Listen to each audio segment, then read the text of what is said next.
Tube Tamil வணக்கம். இஸ்ரேலினுடைய பிரதமர் பெஞ்சமின் நெட்டன்யாகுவை பற்றி டென்மார்க்கினுடைய பிரபலமான செய்தியாளர் கிறிஸ்டியான் மௌரிட்சன் எழுதியிருக்கின்ற சிறப்பு கட்டுரையினுடைய தொகுப்புரை இதுவாகும். பெஞ்சமின் நெட்டன்யாகு பற்றி அமெரிக்காவினுடைய முன்னாள் வெளியுறவுத்துறை அமைச்சராக இருந்தவரும் பின்னர் அதிபர் தேர்தலில் போட்டியிட்டு டொனால்ட் ட்ரம்பிடம் தோல்வியடைந்தவரும் ஆகிய ஹிலரி கிளின்டன் எழுதியிருக்கும் குறிப்புரையில் சில நாட்களாக அவர் தன்னுடைய காரியாலய வாசலில் வந்து தொடர்ந்து காத்திருந்ததாக எழுதுகின்றார். எதற்காக அவர் காத்திருந்தார் என்ற கேள்விக்கு டொனால்ட் ட்ரம்பை தன்னுடைய பக்கமாக திரும்புவதற்கு அழுத்தம் கொடுக்க வேண்டும் என்று அங்கு வந்தார் என்று கூறுகின்றார். இஸ்ரேலிய பிரதமரினுடைய கனவுகளில் இரண்டு விடயங்கள் மட்டுமே ஓடிக்கொண்டிருந்ததாக ஹிலரி கிளின்டன் சுட்டிக்காட்டுகின்றார். முதலாவது, ஈரானினுடைய முல்லாக்களினுடைய ஆட்சியை அடியோடு இல்லாமல் செய்துவிட வேண்டும்.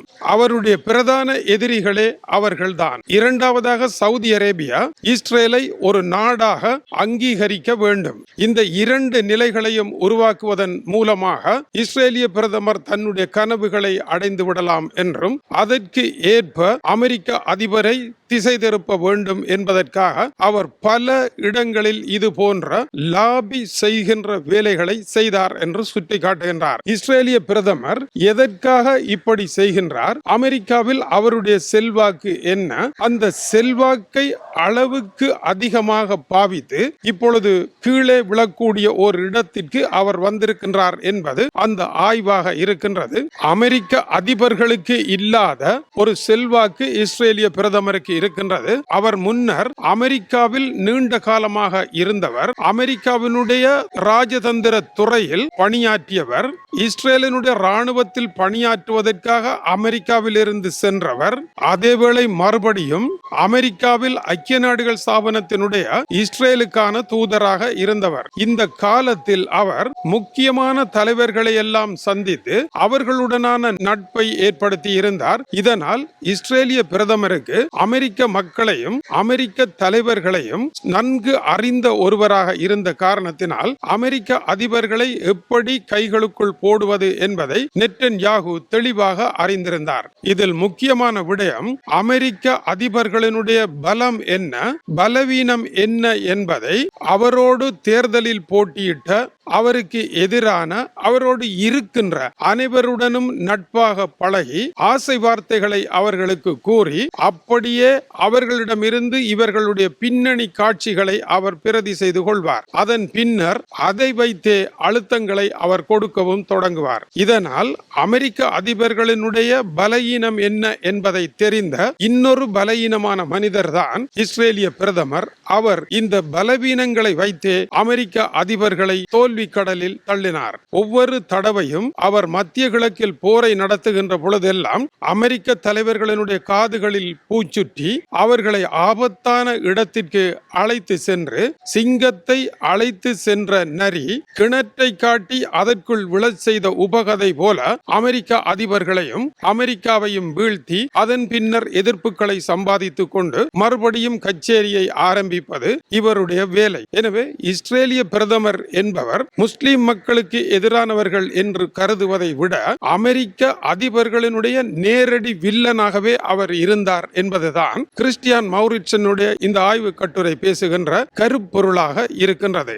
இஸ்ரேலிய பிரதமரை பொறுத்தவரையில் அவர் ஒரு சிறந்த அரசியல்வாதி. அவருடைய அரசியலுக்கு இரண்டு விடயங்கள் இருந்தது. முதலாவது, தன்னுடைய இருத்தல் சரியாக இருந்தால் மட்டுமே தன்னால் மற்ற காரியங்களை கொண்டு செல்ல முடியும் என்று, உள்நாட்டில் என்ன ஆனாலும் தன்னுடைய பதவி முக்கியம் என்பதை அவர் கண்ணும் கருத்துமாக காத்த ஓர் அரசியல்வாதி என்பதை பலர் கூறிவிட்டார்கள். இரண்டாவதாக, அவருடைய முக்கியமான விடயம், அமெரிக்கர்களுக்கு இஸ்ரேலியர்கள் இணையானவர்கள் தானே அல்லாமல் அமெரிக்கா இஸ்ரேலை விட பெரியது அல்ல என்ற எண்ணம் அவருடைய மனதில் இருந்தது. ஏனென்றால் அமெரிக்காவில் இருக்கும் முக்கியமான விஞ்ஞானிகளும் அமெரிக்காவினுடைய விஞ்ஞான வெற்றிக்கு பின்னாலும் முதலீட்டிற்கு உள்ளேயும் இருக்கின்றவர்கள் யூதர்கள் தான். இதனால் தான் யூத லாபி என்பது அங்கு முக்கியம் பெறுகின்றது.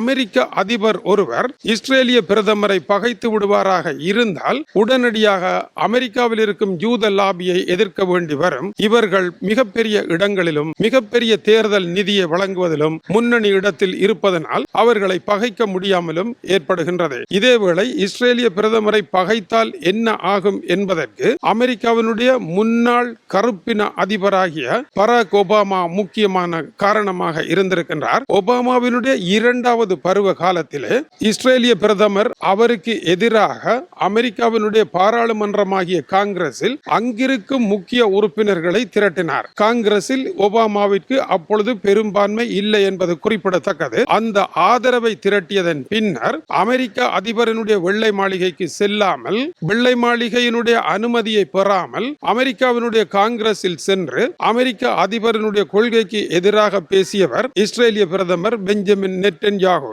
இது இதற்கு முன்னர் வரலாற்றில் நடைபெற்ற ஒன்று அல்ல.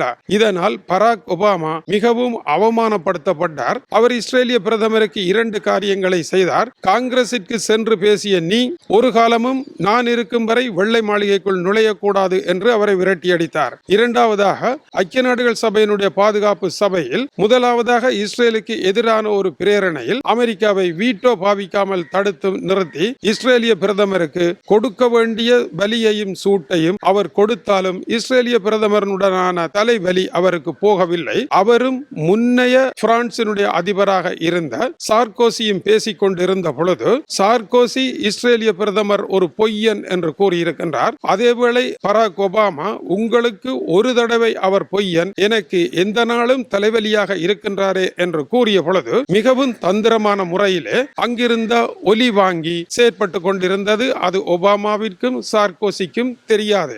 அதை செயற்பட வைத்தவர்கள் யார் என்பதை சொல்ல வேண்டிய தேவை இல்லை. இதனால் இந்த உரையாடல் வெளியே வந்தது. இது போன்ற ஒரு நிலையில் இப்பொழுது டொனால்ட் ட்ரம்ப் இருக்கின்றார். டொனால்ட் ட்ரம்ப் இஸ்ரேலிய பிரதமரை ஒரு முட்டாள் என்றும் பைத்தியக்காரன் என்றும் தொடர்ந்து திட்டி வருகின்றார். திட்டுவதில் வல்லவரான ஜே.டி. வான்ஸ் அவரும் இஸ்ரேலிய பிரதமரை திட்டி தீர்க்கின்றார். இந்த இருவருக்கும் இடையே ஏற்பட்டிருக்கின்ற மோதல் இஸ்ரேலுக்கும் அமெரிக்க அதிபருக்கும் இடையிலான மோதல் அல்லவே அல்ல, பெஞ்சமின் நெட்டன்யாகுவிற்கும் டொனால்ட் ட்ரம்பிற்கும் இடையே ஆன ஒரு மோதலாக இருக்கின்றது. பெஞ்சமின் நெட்டன்யாகு டொனால்ட் ட்ரம்பை எப்படி பாவிக்க போகின்றார்? அவர் கச்சிதமாக பாவித்து டொனால்ட் ட்ரம்பினுடைய பலவீனங்களை அறிந்து நீயே இந்த காட்டிற்கு ஏகபோக ராஜா என்று கூறி, உன்னை போல ஒருவன் கிணற்றுக்குள் இருக்கின்றான் என்று கூறி அவரை தந்திரமாக நரி போல அழைத்து சென்று ஈரானுடைய போர்க்குளத்தில் வீழ்த்தினார். அந்த போர்க்குளத்தில் விழுந்த பின்னர் தான் பார்த்தது தன்னுடைய உருவமே என்று தெரிந்து அலறிய சிங்கம் போல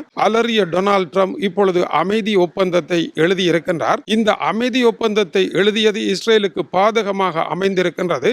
இஸ்ரேல் தன்னை ஏமாற்றி கொண்டு வந்து இந்த குளத்தில் விழுத்தியதுதான் என்பதை டொனால்ட் ட்ரம்ப் கண்டுபிடித்த காரணத்தினால் டொனால்ட் ட்ரம்பிடம் கடைசியாக நேற்று ஒரு கேள்வி கேட்கப்பட்டது. இஸ்ரேலிய பிரதமரை பற்றி என்ன நினைக்கின்றீர்கள்? அவருக்கும் உங்களுக்கும் இடையே இருக்கும் உறவு என்ன என்ற கேள்விக்கு அவரோடு உறவு நன்றாகத்தான் இருக்கின்றது, ஆனால் அவருடைய மூளையை சரி செய்ய வேண்டி இருக்கின்றது என்று மறுபடியும் டொனால்ட் ட்ரம்ப் கூறியிருக்கின்றார். இந்த நிலையில் இஸ்ரேலிய பிரதமர் அக்டோபர் மாதம் தேர்தலை சந்திக்க இருக்கின்றார். இந்த தேர்தலில் இஸ்ரேலிய பிரதமர் பதவி இழக்கலாம். பதவி இழந்தால் ஊழல் வழக்கில் சிக்கப்படலாம், சிறைக்கு செல்லலாம் அவரும் அவருடைய மனைவியும். இந்த இக்கட்டான நிலையில் டொனால்ட் ட்ரம்பை பகைத்தால் இஸ்ரேலிய பிரதமரனுடைய பதவி போகின்ற நிலை ஏற்படும். இதனால் இஸ்ரேலிய பிரதமரை எதுவும் செய்ய முடியாத நிலையில் டொனால்ட் ட்ரம்ப், ஜே.டி. வான்ஸ் இருவரும் இஸ்ரேலிய பிரதமரை அடிப்பதற்கு இதுதான் தருணம் என்று ஈரானில் வீசிய குண்டுகளை விட மிக மோசமான வார்த்தை குண்டுகளை வீச தொடங்கி இருக்கின்றார்கள். இஸ்ரேலிய பிரதமர் ஒரு குற்றவாளி, ஓர் ஊழல் பேர்வழி,